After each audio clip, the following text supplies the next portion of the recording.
O podcast que você ouve agora é uma produção da Central 3.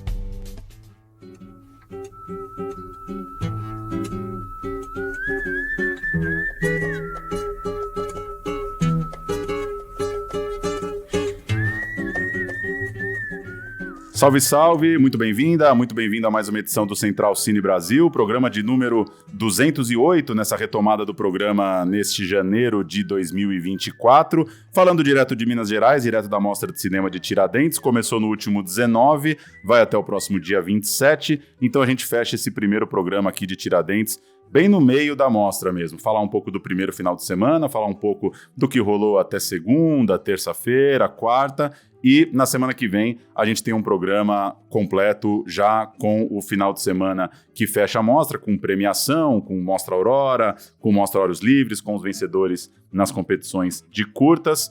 Hoje é mais uma impressão nesse meio de caminho. Estamos fechando esse programa mais ou menos entre o quarto e quinto dia da mostra, que dura um pouco mais de uma semana. Eu sou Paulo Júnior, tenho hoje a companhia da Nayara Renault, que está aqui em Tiradentes e que topou gentilmente participar aqui do Central Cine, crítica de cinema, curadora também do Cine PE lá no Recife, inclusive em dias da curadoria do Cine PE, estamos próximos de mais uma seleção do festival lá da capital pernambucana. Tudo bem, Nayara? Tudo, obrigada, Paulo. Obrigada pelo convite.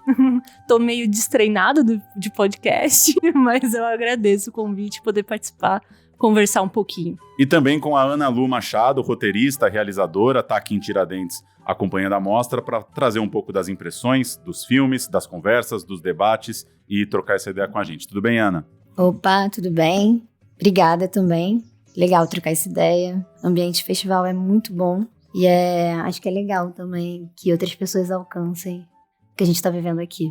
A gente vai começar bem do começo, puxar o início da conversa pelas homenagens. Você viu aí, já está no título, está na foto desse episódio, o André Novaes Oliveira. Ele conversou com a gente, daqui a pouco eu solto os áudios da conversa com o André. Mas começar pela homenagem porque eu achei o primeiro final de semana, esse início da mostra, os filmes do André, na sexta-feira que abriu a mostra e no sábado na praça, um ponto muito, muito alto. E aí vou puxar aqui algumas coisas para tratar dessa escolha do André Novaes e da Bárbara Collin como homenageados da mostra, que me chamam muita atenção. Primeiro, o fato de ser uma homenagem de pessoas jovens, de gente do cinema jovem. Acho que a curadoria falou muito disso, né? Às vezes a questão da homenagem ela fica um pouco estigmatizada como um restauro de uma pessoa que às vezes já não está mais nativa, uma coisa muitas vezes póstuma, e é muito legal ver um homenageado que está trazendo uma coisa inédita.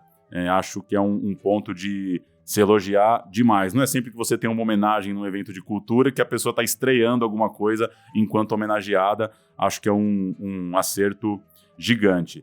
O André e a Bárbara trazem muito essa coisa de uma certa brodagem de um cinema brasileiro, de um certo cinema feito por amigos, por família. O André tem como particularidade ter feito também a carreira dele baseado na própria família sendo transformada em atores, né? A Zezé, a mãe dele, figura já muito conhecida do cinema brasileiro.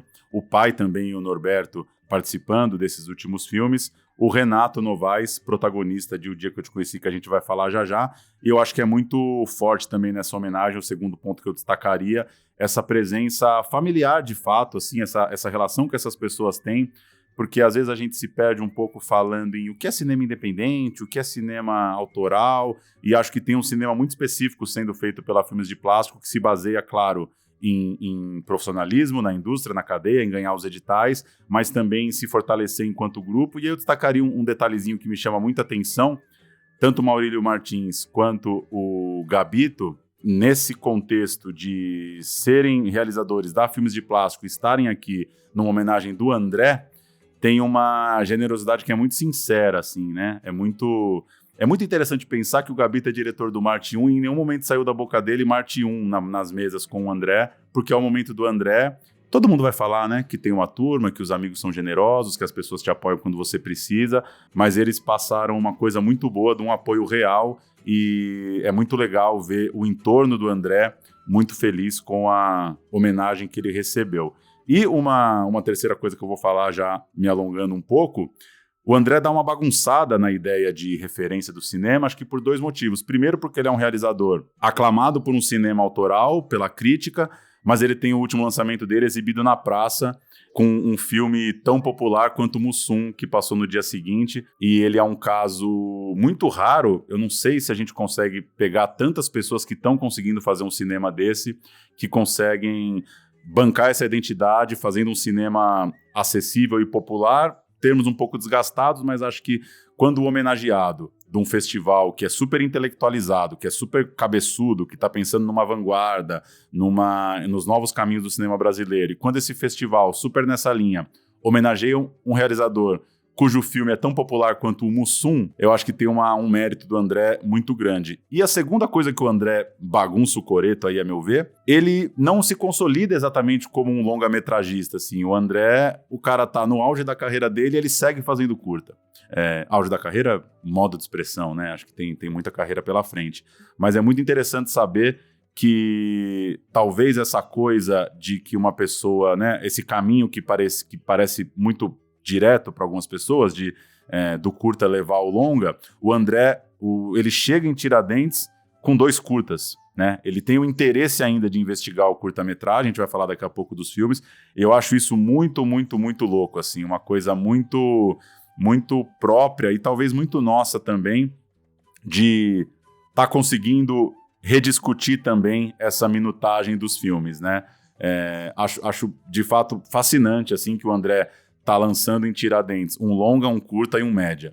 Isso não é por fetiche ou porque ele tá buscando exatamente fazer filmes de vários tipos, é porque tá interessado por uma investigação mais aberta, que não é exatamente um filme que vai estrear no circuito. Não só fazer um filme produzido aqui para exibir na mostra, o Quando Aqui, que a gente vai falar já já, como fazer um filme que não vai estrear no circuito. Ter essa dedicação de um trabalho que ele não tá numa lista de longa-metragem. Acho que uma das coisas mais legais que toda a equipe da Filmes de Plástico falou muito é dessa coisa do curta, né? De que talvez o Festival de Cinema é também um lugar para a gente passar a valorizar mais outros formatos que não só o longa, né?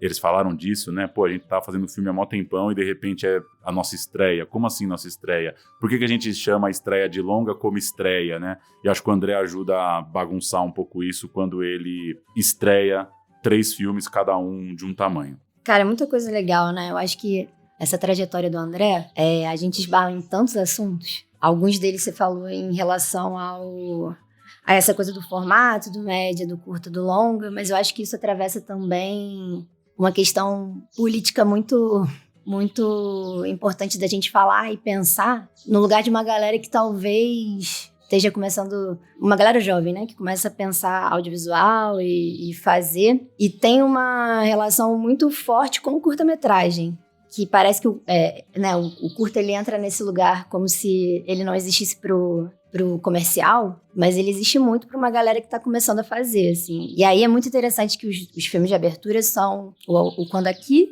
e o Roubar um Plano. E aí é o André e o Lincoln Pericles. Ele é a representação também de uma galera da perifa, que acho que brinca muito com esse...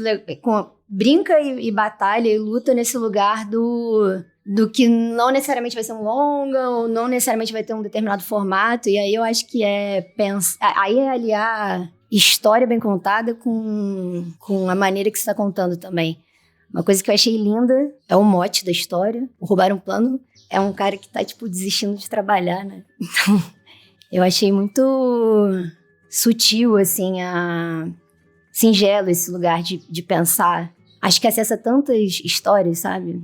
E aí no dia, é meio emocionante até, no dia seguinte, e eu já tô pulando, mas só pra fazer a conexão, o Dia que Te Conheci, ele começa com o lugar do cara que tá sendo demitido também. Então, cara, assim, é emocionante contar essas histórias, sabe? Isso é uma coisa que me atravessou muito, assim, fiquei pensando muito sobre isso, assim. Mas é isso, assim, aliar isso a um curta, a um filme que tá passando na praça e uma galera ali assistindo, e eu acho que uma galera vendo a sua história ser contada também. Ver o André e a Bárbara sendo homenageados ali, eu acho que também tem um lugar de representatividade muito grande, assim, então é muito, muito bonito. Eu acho que a Bárbara também, no que ela falou, ela mesma se emocionou muito nesse lugar de brodagem deles, porque ela menciona, né, que ela começou a fazer cinema ali com ele, mas também nessa coisa familiar de talvez histórias espelhadas da própria família, assim.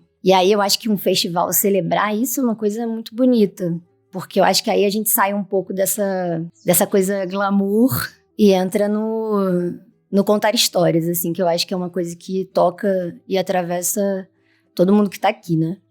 Eu não cheguei mais tarde, né? Não vi a homenagem, mas assim, o que eu posso acrescentar nisso que vocês falaram sobre o André, acho que na relação do formato é porque é importante pra ele, assim como pro Lincoln, é contar histórias, né? Contar as nossas histórias que a gente não vê na tela. Pra mim, que sou branca, de classe média baixa, que moro numa região mais ou menos periférica, suburbana, eu já me enxergo. Coisas que a gente geralmente não vai ver em outros filmes. Essas histórias que a gente acompanha quando tá no trem, vai ouvindo e tudo mais. Ali tem esse senso de realidade, de cotidiano, que é muito pungente. Um grande pedaço, assim, da população precisa se ver na tela, né? Então, acho que essa é a importância. Por isso, talvez ele consiga aliar esse senso de autoralidade que você falou, mas trazer esse cotidiano que aproxima o público, que o público precisa tirar esse preconceito que tem com o cinema nacional e ele é um desses realizadores que consegue, acho que, romper as barreiras e mostrar que é possível, assim, talvez um caminho mais ou menos do meio, assim, nem que seja um caminho de formação para as pessoas procurarem outras coisas, tal. E o que ele faz, que parece simples, ser simples é muito difícil, né? É muito difícil. Às vezes você vai tentar, digamos, emular algo cotidiano, vai parecer falso, né? Talvez um outro realizador que não tenha aquele senso de propriedade daquela experiência, do que é contagem, sabe? Tudo mais, vai parecer muito falso. E ali tem essa verdade que emana e que as pessoas ali de Contagem vão saber que é real e as pessoas das outras periferias vão se identificar também, né? Tem uma coisa da identidade da mostra que é muito interessante também, porque não é muito fácil pensar em pessoas que poderiam ter tanto a cara de uma homenagem de Tiradentes como o André e a Bárbara, assim. O festival parece que ele é um homem e uma mulher que sintetizam o que é o cinema feito no Brasil, o cinema que interessa a uma curadoria. Eu acho muito doido, assim, o que vai vir pela frente, né? Quem vão ser os homenageados depois de você ver a Bárbara e o André com as famílias deles, fazendo filmes juntos, sendo aclamados pelos amigos. O contexto aqui ajuda muito, porque já é um festival que não está colocando essas pessoas num super pedestal, né? Não estamos falando de um tapete vermelho, de uma babação, eles não estão indo em restaurantes separados do público para serem ovacionados por investidores estrangeiros, né? A proximidade, ela é real, ela não é só simulada, né? Não é que você vê o André passando na rua ali, é que só tem aquele lugar mesmo para ele estar e ele se parece mesmo com o público, assim como a Bárbara. Eu acho que a gente perde um pouco a referência disso, né, de pessoas acessíveis, né? Eles são acessíveis de verdade, né? Não é um acessível que parece que tá meio circulando. Só pra eu dar a sinopse dos dois filmes que são inéditos e talvez quem tá ouvindo não tinha ainda ouvido falar. Roubar um Plano, o filme do Lincoln com o André. Um dia, Renato e Adriano resolvem não trabalhar, eles andam pelas ruas do Capão enquanto uma equipe de cinema rouba alguns planos. Então é o André indo filmar em São Paulo, Capão Redondo, lugar onde vive o Lincoln, filme de 26 minutos, e o Quando Aqui é um pouquinho maior, tem 36, e a sinopse é muito, muito direta, muito curta, viajar no tempo sem sair do lugar. É o filme encomendado pelo festival, com um patrocínio da Prefeitura de Contagem, para o André estrear. Ele filmou praticamente nas festas de fim de ano, e que é um filme que eu acho que já é uma marca aí do cinema brasileiro. O André faz meio que uma arqueologia do futuro também da casa dele, né? Ele tá vendo o atravessamento do tempo do passado, então ele volta lá nos Krenak, nas pessoas que, digamos, ele supõe que teriam vivido naquele lugar. Claro, supõe do ponto de vista da imagem ali, mas com conhecimento histórico sobre o que ele tá falando, claro. Então ele viaja no tempo para imaginar as pessoas que morariam na casa dele, a casa que ele cresceu, que o pai dele vive hoje, e avança ao futuro para ver qual que é o ambiente, que lugar é esse que vai ficar para daqui 10, 20, 30, alguns anos. Enfim, os dois curtas, outra escolha importante, noite de abertura muito cansativa, então foi bom também ter 2 curtas, porque um longa talvez ia ficar puxado. Você estava falando da Bárbara, né, de estar aqui. O ano passado, ela deu uma oficina, né, de atuação, monólogos e tudo mais. Então, acho que já tem essa familiaridade com o festival, com esse fazer do Festival de Tiradentes de ser não só glamour, só os filmes, de pensar cinema de várias formas, tal, que é algo interessante daqui, né? Então, eu acho que tem uma certa familiaridade, né? Ela ser uma sequência, né? Ela ter participado aqui de várias formas, exibindo filmes, dando essa oficina, tudo mais, e aí chegar para essa homenagem. É um comentário mais sobre o bem específico do Quando Aqui, porque eu acho que vale a gente lê a sinopse. E você fala em arqueologia e tal, e é uma loucura, porque é um marco tão grande esse filme que a gente não tem a mínima ideia de que o cara tá fazendo né, ele é livremente inspirado num quadrinho, que é um quadrinho chamado Aqui. E aí, eu conheci o quadrinho antes de ver o filme. E aí, quando eu comecei a ver o filme, eu falei, opa, isso eu já vi de alguma forma, assim. É muito legal porque brinca com essa coisa da proporção de tela ali, né? Que eu acho que é uma discussão, por exemplo, super da garotada, assim, da galera jovem, que é tipo... Ontem também teve o cinema vertical, né? Então, assim, eu acho que para além de ser uma história que pensa o seu próprio território, o seu próprio espaço, pensa isso num lugar familiar, além disso, também pensa isso numa situação formal muito interessante, que dialoga muito, assim, com questões que estão sendo discutidas aí a todo momento, no sentido de a gente vai fazer cinema só na horizontal, ou a gente vai ter a possibilidade de fazer recortes dentro, né? Pensar outras formas de audiovisual e fazendo, né? Também, sem entrar no vai ter que ser um ou vai ter que ser outro. Não, tipo, vamos discutir aqui na tela as possibilidades que a gente vai poder ter de fazer tudo. Os filmes da Mostra Homenagem foram divididos entre presenciais aqui em Tiradentes e alguns online. O filme que marcou ali a participação da Bárbara foi o Fogaréu, filme de 2 horas, da Flávia Neves, de 2023. Tá procurando a casa do prefeito? Tô. Isso aqui é Fernanda. Ela é filha da minha irmã, Cecília, que morreu. Cecília. Você conheceu a minha mãe? Conheci, mas ela não era tua mãe. O que você veio fazer aqui? Pra gente falar também um pouco dessa coisa da exibição aqui, se falou muito, antes de assistir a Noite de Fantasmas, o dia que eu te conheci, da importância do Fantasmas, desse marco como um ponto de virada ali para filmes de plástico, para o trabalho do André, de certa forma o público conhecendo o André. Fantasmas é um curta de 11 minutos, cuja sinopse é a mínima possível, o fantasma da ex. Basicamente são 2 amigos, um filme de um plano só, né? 2 amigos que estão ali trocando ideia e um amigo tá deixando uma câmera parada, apontada para um posto de gasolina, onde ele tá à espera da sua ex-namorada em algum momento passar por ali, uma obsessão meio maluca que também surpreende, incomoda de certa forma o amigo. O que vocês acharam de ver Fantasmas na Praça? Um filme que já tinha essa louvação da crítica ali, acho que na própria reunião da curadoria, o Juliano Gomes ou o próprio Francis falaram de ter Fantasma como talvez o principal curta que representa esse momento do curta-metragem e tal, de Tiradentes, de um cinema brasileiro contemporâneo. Vai me zoar. Não, eu sei, meu filho, quero saber o que você tá filmando, bicho? Que essa câmera parada aqui filmando a rua? O que você tá querendo ver aí? Não, porque teve um dia aí, bicho, tava me fazendo a caminhada ali, esse horário normal, horário assim mesmo. Foi passeio assim, tinha um carro parado na esquina ali. Fui ver assim, cara, adivinha quem que tava dentro do carro? Camila, bicho. Falar sobre a sensação, né? Uma delícia essa sessão na praça.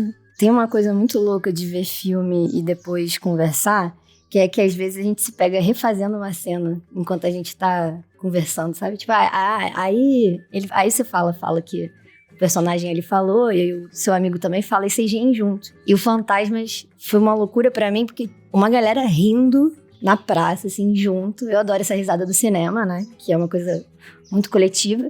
E na sequência, quando eu fui saindo, eu fui tendo essa experiência de ir acompanhando o que o pessoal tava falando ao redor. E eu vi uma galera reproduzindo os diálogos do curta. Então, assim, eu acho, né, esse lugar do evento cinema na vida das pessoas, ali no meio da praça, reproduzindo diálogo de filme, é uma delícia. Tô só contando como é que foi para as pessoas terem uma sensação, sabe? Mas eu achei uma sessão muito bem planejada também, assim, sabe? Foi muito legal ver o Fantasmas e aí ver o Dia que Te Conheci, né? Nesse lugar de tirar umas risadas, assim, da galera muito genuínas. Eu acho que falta muito esse cinema dessa comédia, que é uma comédia bem popular, né? Eu acho que toca todo mundo. Ela tem um lugar do sutil muito grande e que eu acho que a gente, não sei falar isso totalmente, mas talvez a gente tenha se afastado por alguma prepotência, sabe, também. E aí é um lugar muito simples. E eu acho que a sensação de ver esses dois filmes ali na praça, é isso, arrancando risada da galera, pessoal comentando. Eu acho que sensação de praça é muito bom porque é bem mais descontraído, né? E daí tem espaço para esse comentário no meio, que eu acho que é um diálogo também com você se identificar também, né? Nessa coisa das histórias que estão sendo contadas ali, que fazem parte da sua vivência, né? Da sua experiência. Infelizmente não consegui acompanhar, né? Não cheguei no domingo, mas eu imagino que deve ter sido muito, muito massa a sessão, assim, sabe? Fantasmas eu só assisti e reassisti algumas vezes no YouTube mesmo, mas você sempre fica muito impactado, né? Por como ele caminha essa história, né? O Paulo deu a sinopse, mas se você não viu, isso você só vai descobrir o porquê que ele tá filmando ali aleatoriamente depois de um tempo, assim. É um papo de amigos no meio, em cima da laje, é aquela coisa cotidiana e de repente você vai entendendo o que tá rolando ali. E a obsessão dele, do protagonista, com a ex, mas também é meio que uma obsessão pela imagem ali, né? Como esses fantasmas da imagem e tal. Então é um curta, assim, muito rico, assim. Você consegue tirar muita coisa dali. E o Dia que Te Conheci, eu assisti na Mostra Internacional de São Paulo. E foi uma sessão também muito, assim, sabe, do riso genuíno mesmo, das pessoas se identificando, desse cotidiano que eu falei, né, do transporte e também da questão de saúde mental, com que ele trata com uma naturalidade, assim, e que eu acho que não é tão comum, né? A gente trata talvez com peso, assim, da doença, e ali é, tipo, algo cotidiano. Vamos trocar o remédio. Como ele consegue fazer isso como uma comédia romântica, né? Que eu acho que é aí que tem o diferencial, talvez, um pouco na filmografia dele, né? Esse tratamento dele, o cinema do André sendo levado para esse gênero, assim. Eu acho que a Sessão da Praça, ela é o sonho de qualquer festival de cinema. Ela tem a invenção, um filme de um plano, e ela tem um filme de um casal que vai ser histórico no cinema brasileiro. Nunca mais ninguém vai esquecer do casal do Renato com a Grace Passou, que é um casal se encontrando, e o que eu acho muito doido de O Dia que Eu Te Conheci é que às vezes a gente tem um reflexo que ele é até um pouco errado de ficar olhando os filmes pelas faltas, né? Ah, esse filme faltou falar disso, faltou falar disso. O Dia que Te Conheci, André, gênio dos títulos aí, o filme é sobre o dia que te conheci e não falta nada no filme. O filme começa com ele acordando, termina com eles indo dormir e assim, é um registro de um dia, assim, é um conto muito bem amarrado, assim, porque a coisa tá em andamento, né? É um desenvolvimento de personagem que tá muito bem embalado, assim, a gente não precisa continuar dali. Tá tudo certo, não tem falta na história, eu acho muito doido. Eu vou chamar os áudios da conversa com o André. Primeiro eu comecei perguntando pra ele exatamente como ele se sentia em ser esse cara reverenciado por críticos, por pensadores do cinema brasileiro, por algumas das principais cabeças do cinema que estão aí na Mostra de Tiradentes, na produção, na curadoria, e ao mesmo tempo ser esse diretor que faz o casal engraçado que repercute na praça. Ele falou um pouco disso. Pois é, acho que é algo que dentro do filme de plástico tem uma coisa inconsciente, mas tem uma coisa consciente também que a gente sempre pensou nessa escadinha de chegar cada vez mais no público, assim, sabe? Claro que tem filmes entre fantasmas, sei lá, e os últimos, assim, não tem uma relação tão forte, só que eu acho que se for pegar o Marte 1, assim, e outros filmes, o Dia que Te Conheci, por exemplo, né? Acho que tem uma relação muito forte com o público, E isso estava meio que previsto de fazer mesmo, sabe? Eu acho que é uma escadinha porque a gente quer chegar cada vez mais e nos próximos projetos vamos chegar. A intenção é que a gente chegue cada vez mais. Depois eu trouxe para ele isso que a Ana contou, da comédia romântica, que até o Gabito traz isso no debate. Ele fala, talvez o André seja nosso principal diretor de comédia romântica no Brasil, né? Ele usou esse termo, e aí o André até deu uma risada, assim, talvez ele não tinha se reconhecido como isso, e ele fala um pouco dessa sensação de estar nisso, e um pouco também baseado nisso que você falou, Ana, do nosso distanciamento também para comédia, né? A gente se provocar um pouco também, né? Por que as comédias comerciais não são filmes autorais, né? Por quê, né? Por que o cinema autoral é só o do André e uma comédia, sei lá, do Paulo Gustavo, do Leandro Hassum, da Heloísa Perissé, dessas pessoas que levam milhões de pessoas, a gente não trata como algo autoral. Talvez a gente não seja de fato o público desses filmes, mas é muito interessante trazer esse debate da comédia para o nosso lado também, porque, no fim das contas, as pessoas, né, gostam de todos os tipos de filme, por algum motivo a gente foi se distanciando um pouco. Eu acho que tem de tudo, assim, né? Tem a comédia, sem ser comédia romântica mesmo e tal, mas o dia que te conheci, eu acho que tem uma coisa diferente, digamos assim, no sentido de ter um gênero que é mais reconhecido, né? Se for pensar eu volto na quinta temporada, acho que tem uma coisa do drama e tal, mas o drama acho que é de uma maneira mais ampla, assim, né, dentro do cinema brasileiro, assim, né? A gente coloca de uma maneira mais ampla. Mas realmente, o dia que te conheceu, eu vejo como uma comédia romântica, porque tem todos os códigos ali, né, de uma comédia romântica, né? Dos outros filmes, acho que tem sempre coisas de humor, assim, né? Mas um dia que te conheci dentro da minha filmografia, como diretor, acho que tem uma coisa diferente, né? Que diferencia dos outros por ser mais num gênero que é mais conhecido, né? E a terceira coisa que eu perguntei pro André, uma coisa que eu senti falta de ouvir mais nas conversas, que é sobre o episódio que ele dirigiu da série Pico da Neblina, da HBO. Eu lembro que eu estava assistindo a série, eu acompanhei a série e fiquei muito surpreso quando apareceu a direção do episódio, André Novaes, porque eu não ligava muito o nome dele a ser um nome convidado para dirigir um episódio de uma série do streaming. Em algum momento nas conversas, o Maurílio, o Gabriel falaram que só agora o André está sendo convidado para trabalhos outros, né? E ele falou um pouco sobre filmar uma história que não é dele, né? Porque a gente vê os filmes do André sabendo que as histórias são muito próprias e escritas por ele. Pois acho que começa com uma coisa muito diferente, que é a coisa de não ter escrito roteiro, né? Eu me considerava assim, hoje nem tanto, assim, mas considerava mais um roteirista que dirigia, mas no Pico da Neblina foi diferente, porque eu tive que ser um diretor, né? E aí começa assim, com um ponto diferente das coisas que eu já fiz. Tem um ponto diferente também, porque alguns sets da Filme Costa, por temporada, tinham muitas pessoas, não muitos, mas acho que o número ideal, mas, por exemplo, Pico da Neblina, eram 100 pessoas na equipe, sabe? Então, conviver com isso, para mim, é algo um pouco mais difícil e tal, mas que eu gostei muito do set, de trabalhar no set. Assim. Mas tem várias outras coisas muito diferentes, né? De filmar com 2 câmeras, por exemplo, né? De conhecer, às vezes, atores e atrizes um dia antes ou no set de filmagem mesmo e tal.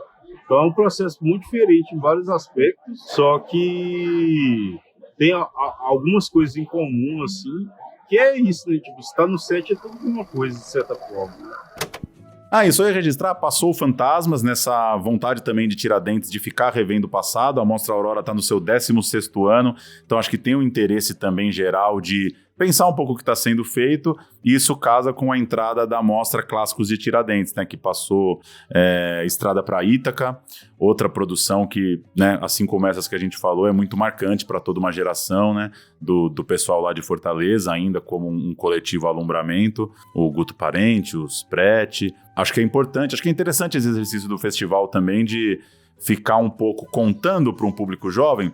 O Francis falou isso em algum momento. Para uma pessoa que está vindo a primeira vez, talvez com 20 e poucos anos, o Estrada para Ítaca, o Fantasmas, já são filmes que ela não pegou de fato. Então é interessante também a mostra ficar essa coisa circular, de entender filmes de plástico tá onde tá hoje, porque também teve esse momento, né, de que eles não tinham esse reconhecimento. E uma coisa que foi muito interessante nessa conversa é como a crítica pegou mal com Fantasmas na época, né? Dizendo que é um filme de muita simplicidade, é um exercício, é algo de estudante. E aí você vê essa transformação do filme num clássico. Acho que é importante o festival bancar isso também, sabe? Não era um filme menor, a gente passou um clássico aqui, sabe? A gente viu nascer um clássico. Avançando, então, vocês vão falar um pouco do fórum e das conversas que Tiradentes tem paralelamente aos filmes. Eu vou só registrar rapidinho 2 detalhezinhos da curadoria.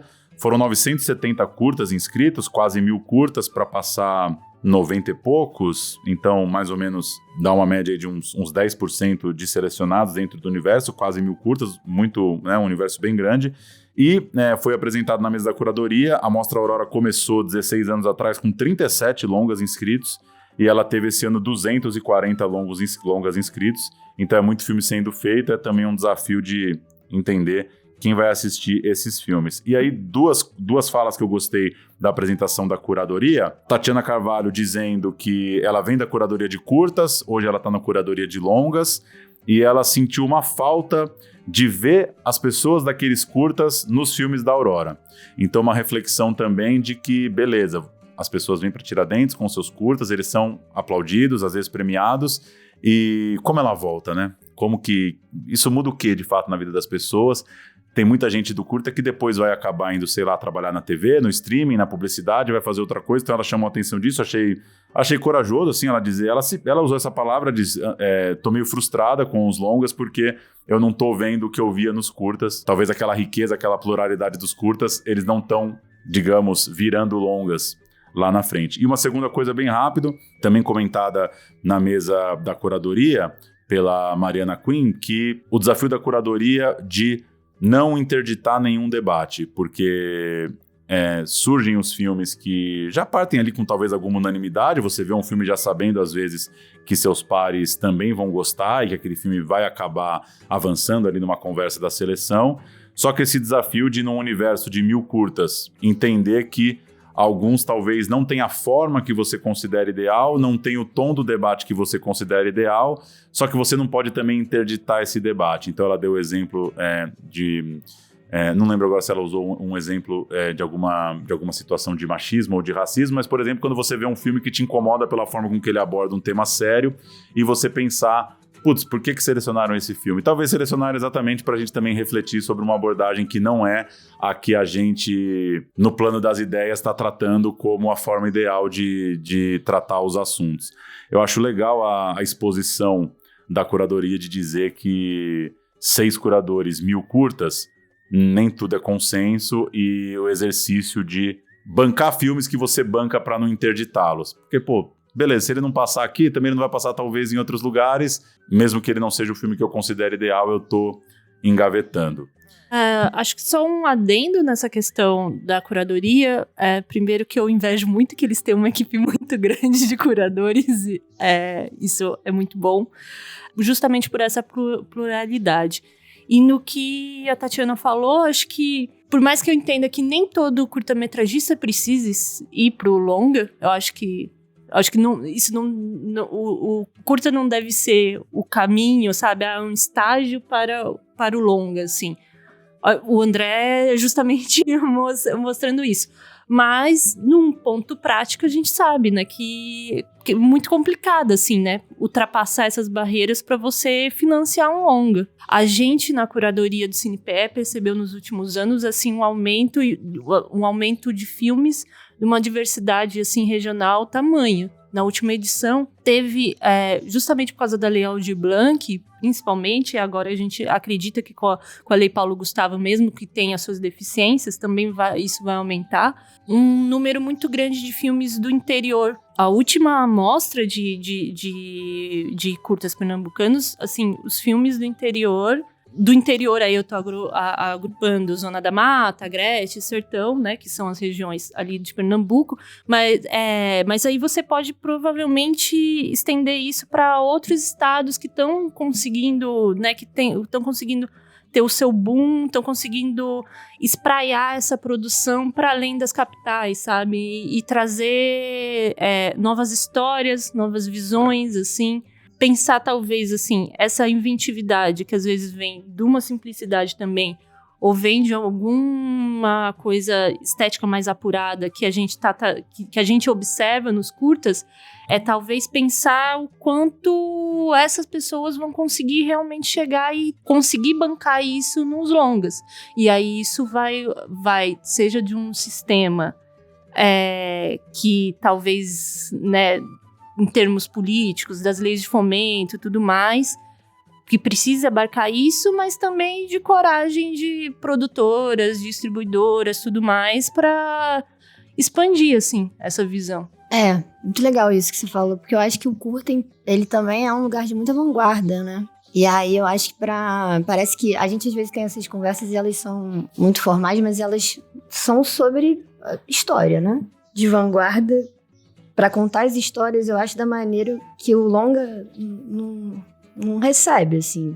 Nisso que você falou da curadoria, eu pensei muito sobre uma palavra que foi muito dita aqui, no fórum, mas também no dia da abertura, que é democratização, né? Foi o segundo ano do fórum, e aí eles tinham esse desafio que era uma segunda retomada, não sei se é essa a palavra, mas com muita reflexão sobre o lugar da democracia num evento como um festival, como uma mostra. E aí é muito bacana isso que você falou na discussão da curadoria sobre não embarrear. É uma forma de fato, refletir outras maneiras, outras formas que não só a nossa, e trazer para o espaço do debate. E enquanto evento, eu acho que é muito legal a gente ver filme e, ao mesmo tempo, a gente tem um espaço que a gente para, não só para debater, mas para a gente debater lei, debater, né, ministério, secretaria, tudo. E também é isso, que isso atravesse os filmes diretamente. E aí, voltando no dia da abertura, a Joelma, que é a secretária do audiovisual, é chamada ali num rito bem protocolar, mas ela fala com o André sobre como os filmes dele marcaram a vida dela, num lugar de produtora também, assim, bem engajada em estar ali fazendo o trabalho da secretaria ali, mas também o trabalho dela atravessa um cinema que ela gosta, que ela vê, que ela debate. Então, assim, isso é fundamental, fazer filme para conversar sobre filme, para pensar o próximo filme, enfim, é infinito, assim, eu acho muito bonito. Tinha, acho que os 4Ds, que eles ficavam falando, né, durante o fórum, não vou lembrar exatamente todos, mas era da democracia, da diversidade e da descentralização, né, que eu comentei. E aí eles fazem grupos de trabalho durante a semana, em que eles vão discutindo cada viés, cada área específica, né, do cinema. Então tem preservação, de distribuição, formação, coisas assim.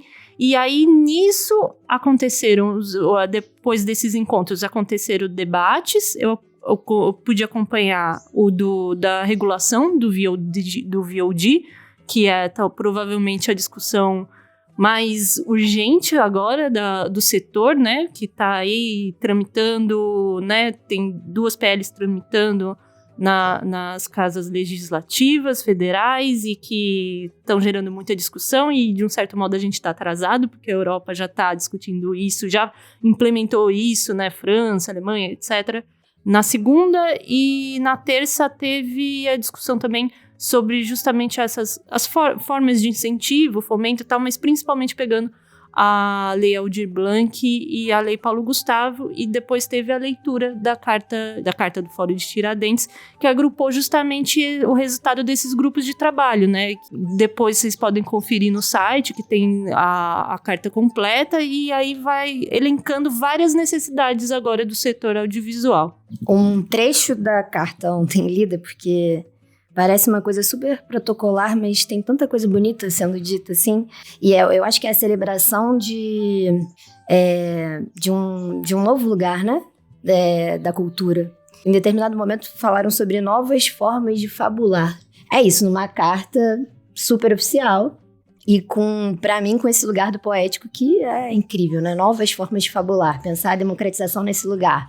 Pensar a diversidade, a descentralização nesse lugar.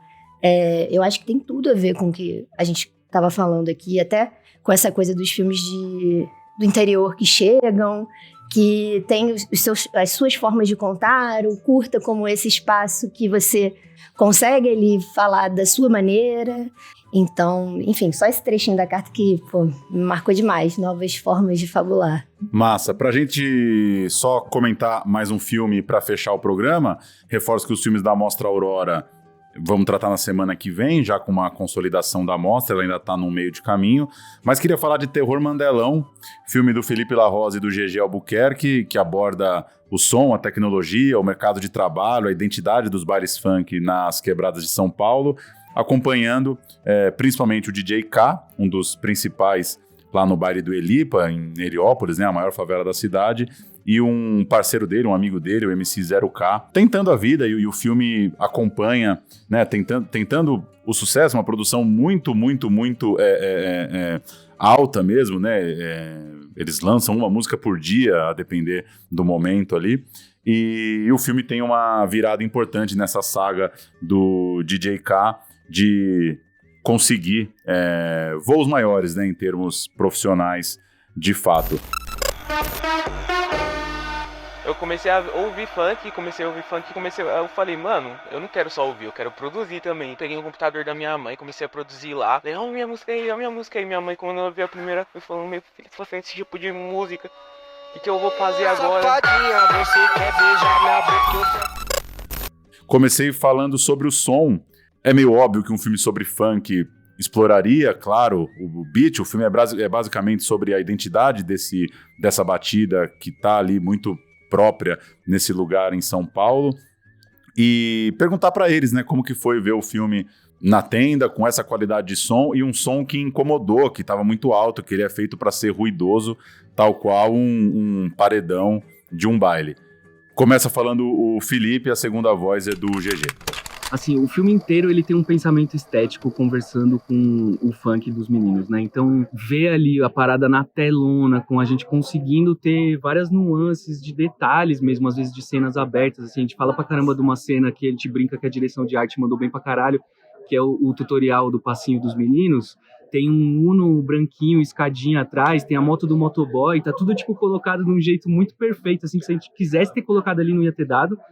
E ver isso na telona abre o espaço do frame, respira, né? E tu vê os moleques mais bem colocadinhos no meio da tela. A galera bem acostumada a ver as coisas em 9x16, né? Então ver a parada esticadinha ali, bonitona, acho que ajudou a gente a compreender melhor até o que a gente vinha produzindo, porque a gente também não tem acesso a testar a cópia do filme, assim, a gente fez um testezinho muito rápido lá no Cine Sesc, mas geralmente a gente não consegue.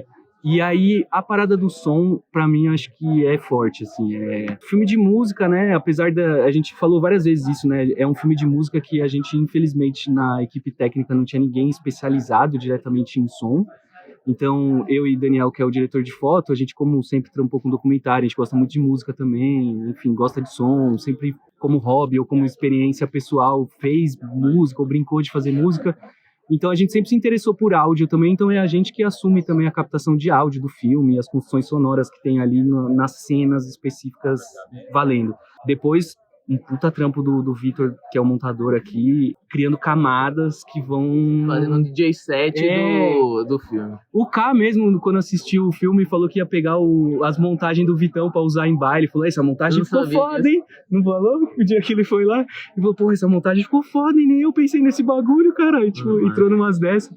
Então a gente dialogou muito com os meninos nessa construção e, pô, ver ali na telona, eu acho que dá um impacto, né, E o som é isso, é a coisa física, né? Os caras pensam muito o som, e a gente entra nessa de pensar o som como uma presença, o som em sua materialidade física, assim, algo que bate em você, afinal de contas são ondas, né? Então elas chocam em você, e acho que ter isso no cinema dá esse punch pra gente, assim, levanta a gente nisso, assim, de ter esse som que bate em você, no seu corpo, né? Então acho que esse foi um impacto muito legal, assim, de botar o filme na sala. E de ter o controle do que era pra incomodar mesmo, assim. Isso foi legal pra caralho. Assim, tipo, ver que o assovio tocou lá em cima mesmo, que é pra todo mundo sentir. A galera tava tapando o ouvido mesmo no Twin. Pra dar um pouquinho do que é ouvir essas músicas no paredão, né? Porque elas são pensadas pra tocar num paredão, que tem uma mixagem toda específica de paredão, então ter caixa pra bater. A segunda pergunta foi a respeito da relação afetiva que eles têm com essas pessoas, né?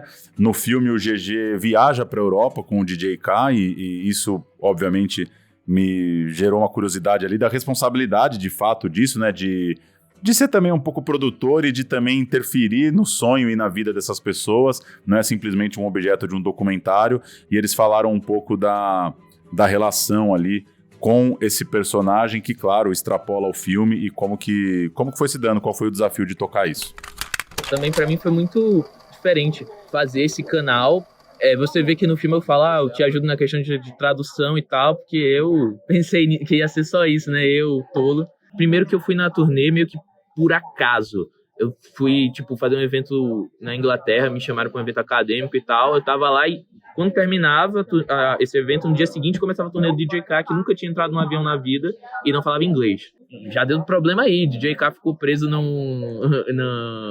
imigração, na entrada lá, e não conseguia se comunicar, porque o celular dele era um celular ruim que descarregava toda hora, ligando pra um pra outro, enfim, tudo deu certo. E aí teve também essa função de produtor dele, assim, né, de lutar pelo som, que ali só falando inglês mesmo, era o DJ K tocando e, você via, começava o set com o som lá em cima e tal, e segunda música os caras já reduziam tudo. E aí os caras da mesa de som já sumia, né? Já desaparecia, e eu aumentava na mesa, eu ficava gritando, não, filho, fica aquele, mas é porque muda muito de uma música pra outra. É o seu trabalho. O seu trabalho é esse, lide com isso. Porque o que eles estão criando é muito novo e é muito diferente. Ele não segue os códigos técnicos do mercado fonográfico tradicional e o mercado não sabe lidar com isso. Essa estrutura não sabe lidar com isso. Então, quando eles veem o assobio e que eles acham que vai estourar a caixa, eles vão diminuir, vão comprimir e não vai estourar a caixa, porque o DJ K é inteligente, ele sabe como não estourar a caixa. Saca? Ele consegue hackear no paredão, estourar a caixa do mano do paredão. Ele tá fundido. Ele é um cara que entende essa engenharia acústica da parada, assim, e criativa, lógico. E, mano, só um complementinho nessa parte afetiva, a gente, real, se envolve com o cara, não tem como, mano. A gente se envolve, em níveis que a gente escolhe não isentar isso tirar isso do filme, não... E talvez o maior gasto que a gente tenha tido com o filme seja ter contratado o DJ K, não foi? Porque no pior momento da vida dele, que ele tava mal mesmo, aí ele tava sem grana, tava fudido, a gente contrata ele com o dinheiro que a gente não tinha pra ele fazer as trilhas do filme, que eram as músicas que ele já tinha cedido pra gente, que já eram as músicas dele e tal. Então, porque ele também entra nessa questão, ele fala, mano, eu não quero o dinheiro pelo dinheiro, eu quero trampar com vocês se for o caso. Eu falei, mano, então, você já fez esse trampo, a gente tá só pagando por um trampo que você fez antes, de ter produzido todas essas músicas e tá liberando elas pra gente poder usar elas no filme, usar elas nas divulgações, nas paradas todas. É um contrato que é normal acontecer. E aí a gente, faz esse contrato, ele já na hora manda, a primeira mensagem que ele me manda é caralho, vou pagar o aluguel, parça, não sei o quê. Já vai pra pagar os aluguel, pra sair da situação mais pesada ali de talvez ter que sair de casa, tá ligado? E perder a pequena estrutura que ele construiu no quartinho ali pra fazer música com os meninos, tá ligado? E por fim, perguntei pra ele sobre a identidade, né, essa coisa muito própria do funk, também muito própria do videoclipe, também muito uma montagem muito ágil, né, muito própria do trabalho do Felipe e do GG, de vídeos pra internet, pra saber um pouco deles, onde que eles achavam que precisavam tomar cuidado, de fato, para fazer o filme ter a cara dessas pessoas, né? Acho que todo documentarista musical sonha que seu filme tenha a sensação de estar ouvindo aquelas pessoas tocar. Para mim, isso é inegável, que é muito bem feito em Terror Mandelão. A gente não tem dúvida que o DJ K gosta do filme, não dá pra você ter dúvida sobre isso. O filme é a cara, o cheiro, é a textura do cara, o filme tem a cara dele. Cara, eu acho que eu vou citar um exemplo do que deu errado, então. Porque eu acho que é da hora falar também porque experimentação é isso, mano. É você tá de cabeça aberta de que você pode ter que jogar um trampo fora porque ele é experimental e você olhou e falou, essa experiência deu errado, mano. A gente pede pro K produzir uma música pro filme, né? E aí ele fez a música e a gente ouvia a música e falou, mano, não é uma música do K, parça, o bagulho não ficou da hora, ele fez porque a gente pediu e tal, e aí nós derruba uma boa parte de produção do filme, que era a gravação deles fazendo essa música, não sei o quê, a música, uma cenona que mostrava a música e tal, e aí a gente reduz isso para um trecho que a gente acha que representa a mente dele de uma forma coerente, e que ele também ia olhar aquele bagulho e falar, porra, da hora, sou eu produzindo esse bagulho, e corta essa parte toda da música que a gente produziu pro filme e deixa quieto. Na parte estética, eu até citei ali, os meninos passam a confiar muito na gente, porque a gente faz uma troca com eles, mano. Várias vezes a gente vai lá e passa um bom tempo produzindo coisas pra eles, tipo, foto pra eles usarem nas plataformas de música,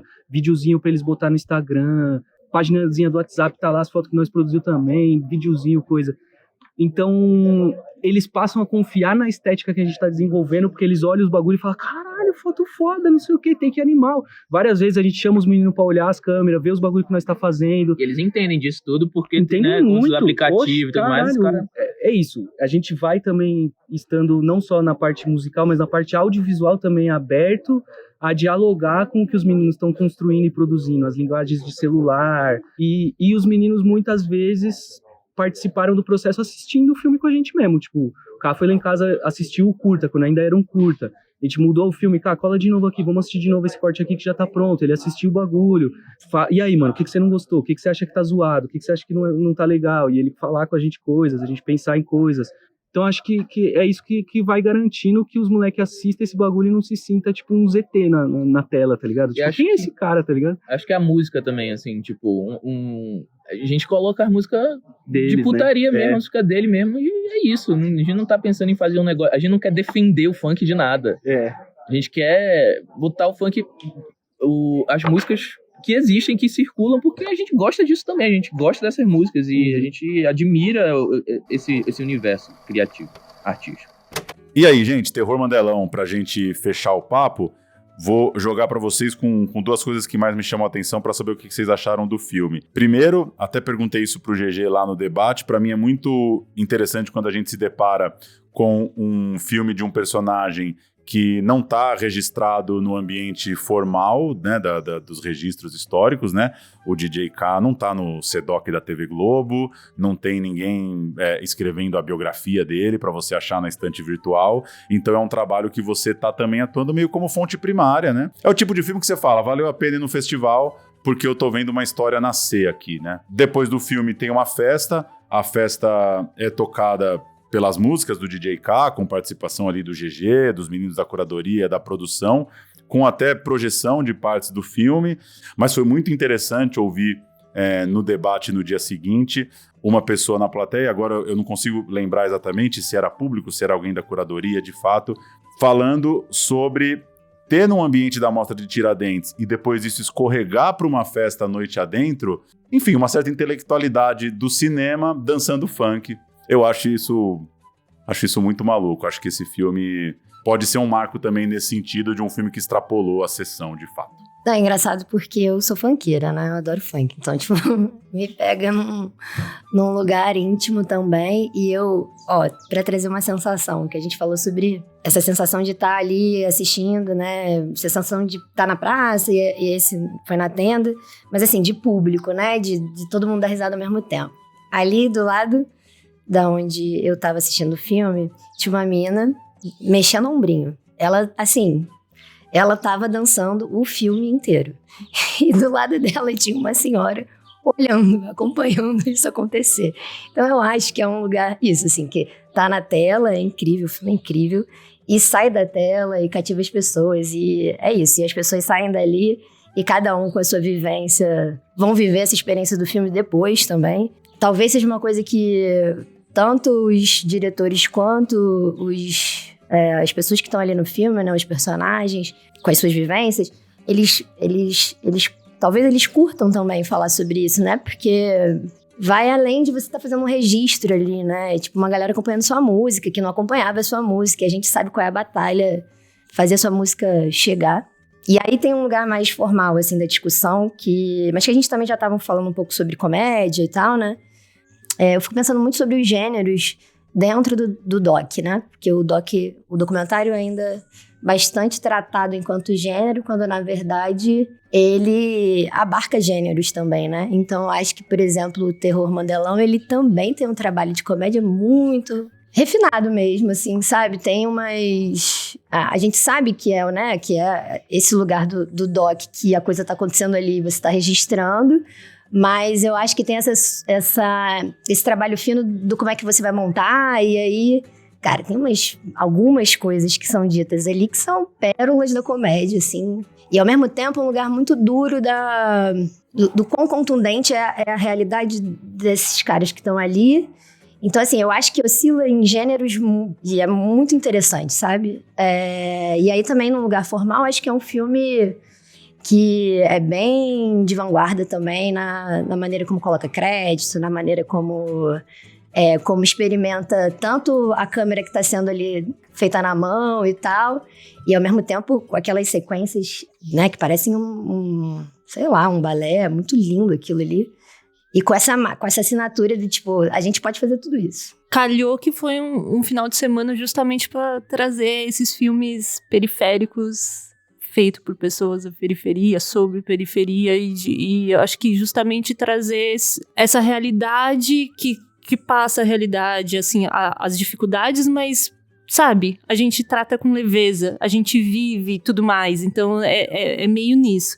Agora, é muito bom quando um documentário entende, assim, o seu objeto, né? Seja o objeto uma arte, né? No caso ali, um gênero musical e os seus personagens. É tão bom quando isso acontece. E o Terror Mandelão consegue isso, né? Consegue transpor isso esteticamente, justamente nesse tom, porque, querendo ou não, o tom desse funk Mandelão, apesar das letras serem explícitas, acho que tem ali um jogo, né, quase, né, um jogo, assim, meio jocoso com o objeto que você vai tratar ali e tal, aquele no eu lírico, etc.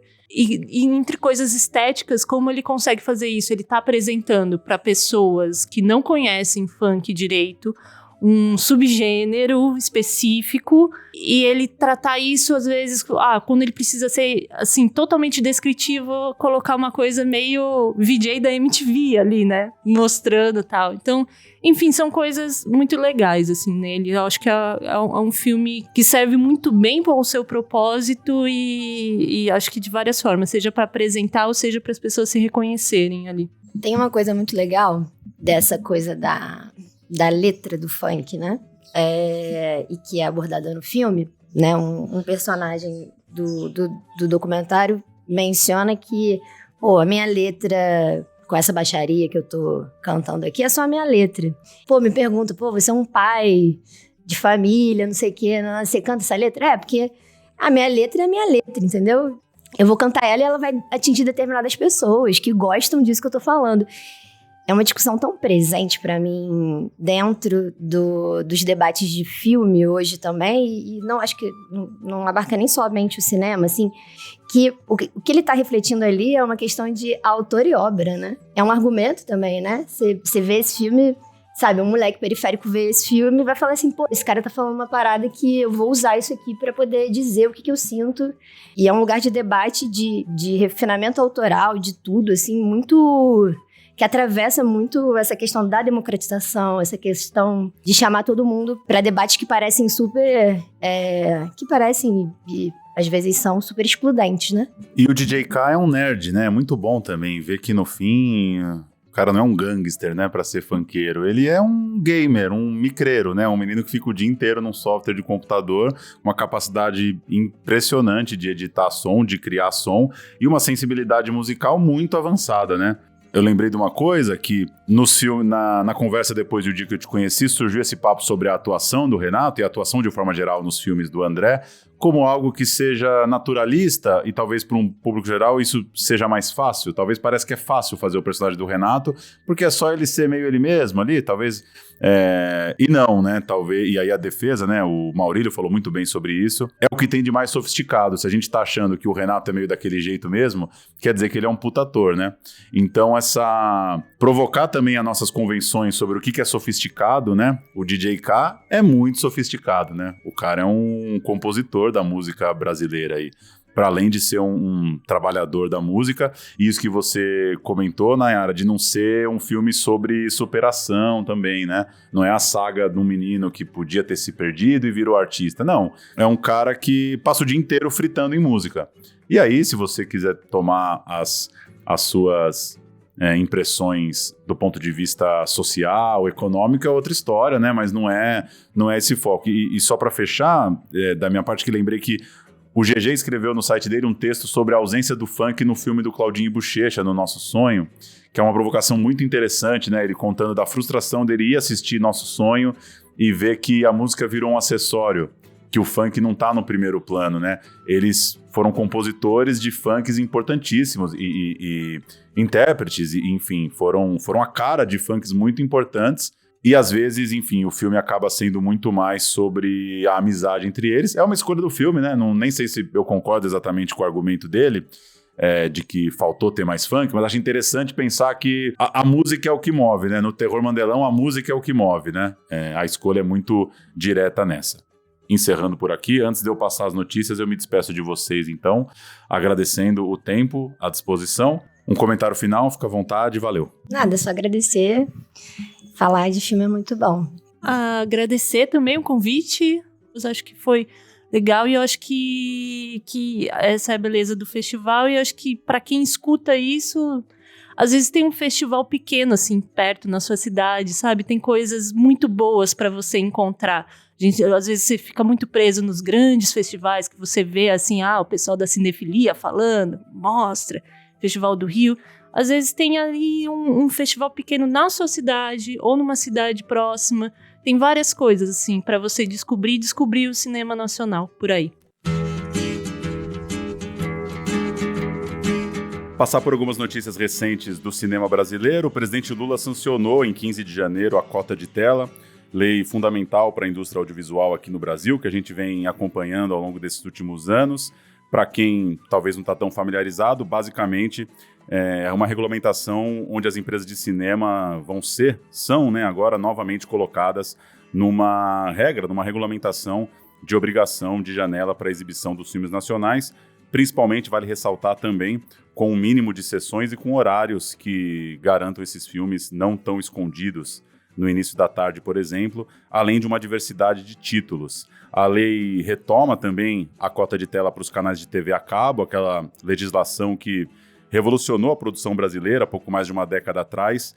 Vale lembrar que as empresas estrangeiras, quando chegaram na TV a cabo do Brasil, não tinham nenhum tipo de regulamentação em relação a produto nacional, mas com a lei feita ali há mais ou menos 10 anos, ela acabou vencendo em 2021, ela ficou, né, sem nada para substituir, só agora é retomada com validade até 2033. Mais uma década, portanto, da cota de tela que vale para os cinemas, vale também para a TV a cabo, uma garantia de que canais estrangeiros precisam ter produções brasileiras e em horário decente, né, em horário nobre. A cota de tela surge historicamente num contexto pós-Segunda Guerra, na França principalmente. O país está protegendo, de certa forma, o seu parque exibidor dos importados de Hollywood, uma relação que depois acabou sendo de mão dupla também, porque fez, né, de certa forma, com que os filmes europeus chegassem até os Estados Unidos. Em dados da Marina Rodrigues, que é uma das principais especialistas aí no assunto, ela toca o projeto Simplificando o Cinema, a cota na TV a cabo chega, por exemplo, a 70% em países como a Itália, fica em algo entre 40% a 50% de conteúdo nacional em mercados como a França, como a Alemanha, ou seja, uma ótima notícia para o Brasil, aguardada, atrasada até, mas em tempo de retomar a cota para mais uma década. Registrar o mais recente sucesso de bilheteria no cinema comercial brasileiro, Minha Irmã e Eu, da Suzana Garcia, está chegando quase na casa dos 2 milhões de bilhetes, superou a marca de 1 milhão na sua segunda semana em cartaz, em 11 de janeiro, primeiro filme brasileiro a bater a marca de 1 milhão desde a volta dos cinemas após a pandemia. A Suzana já é diretora consagrada também por Minha Mãe é uma Peça 3, o último grande sucesso do Paulo Gustavo. Ela bateu 11 milhões de bilhetes na época e agora ela retoma essa marca. Mamonas Assassinas, do filme, também está na casa aí dos 800 e poucos mil ingressos vendidos. Tem uma tendência, tem uma chance aí de chegar à marca de 1 milhão também por esse final de janeiro, começo de fevereiro. Registrar, como todo ano, que o Festival Sesc Melhores Filmes está no seu ano 50 em 2024, a votação online até 4 de fevereiro, você vota nos filmes e artistas preferidos nas 12 categorias, são quase 400 longas cadastrados, e quando você vota, você ganha um voucher para trocar por um ingresso no Cinesesc em São Paulo, vale até o final do ano para qualquer sessão regular. É sempre legal a iniciativa do Cinesesc em celebrar os filmes da temporada e levar para o público essa oportunidade de votação.